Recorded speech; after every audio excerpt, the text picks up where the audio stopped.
Olá, seja bem-vindo ao seu, ao meu, ao nosso canal Bunda na Cadeira. Você já foi na praia, assim ao meio-dia, o sol estalando mamona, e quando você pisou na areia descalço, deu aquela queimura e você estava correndo desesperado pro mar? Deu aquela refrescância, né? Parece que vai sair aquelas borbolhas do seu pé. Por que isso ocorre? Porque quando você chega na praia ao meio-dia, a areia está tão quente e a água do mar não. Está numa temperatura adequada, boa. Por que isso ocorre? Isso ocorre por causa de uma grandeza chamada calor específico. A água tem um calor específico, a areia tem outro calor específico.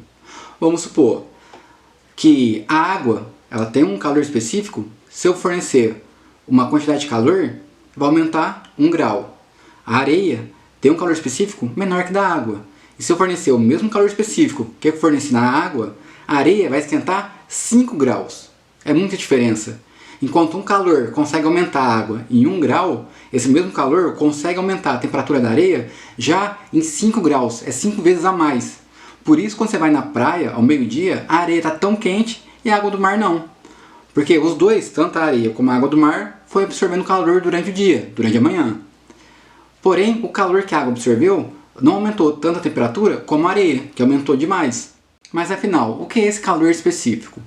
Por definição, o calor específico é a quantidade de calor que eu tenho que fornecer à substância para que ela aumente 1 grau a sua temperatura em 1 grama daquela substância.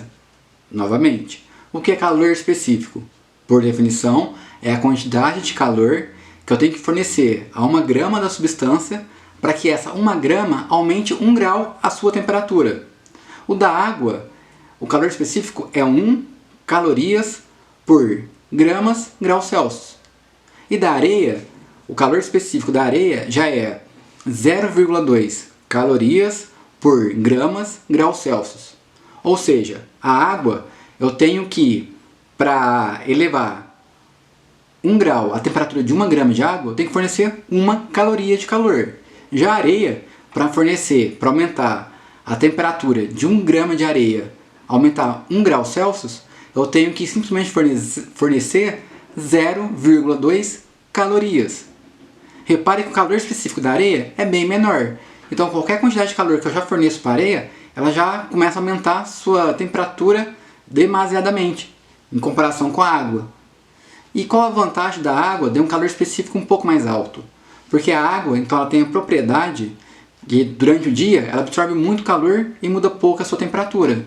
E durante a noite, a água, com aquela quantidade de calor que ela absorveu, ela começa a liberar o calor. Então, no ambiente que tem água, não costuma ter uma amplitude térmica muito grande. Então, a temperatura fica mais amena. Nem muito frio, nem muito quente. Por quê? Durante o dia, a água absorveu o calor. Então, no ambiente não esquenta tanto. E à noite, a água agora começa a liberar o calor. Então, por isso que à noite não vai esfriar tanto perto do rio. Porque a água do rio começa a liberar o calor. Interessante, né? A aula foi essa, eu espero ter ajudado. Se você conhece alguém que já queimou o pezão na areia, mande essa aula para que a pessoa tenha ciência do que está acontecendo com a areia, com a água, com o pé dela, certo? Ajuda aí o canal a crescer. Abraço, tchau!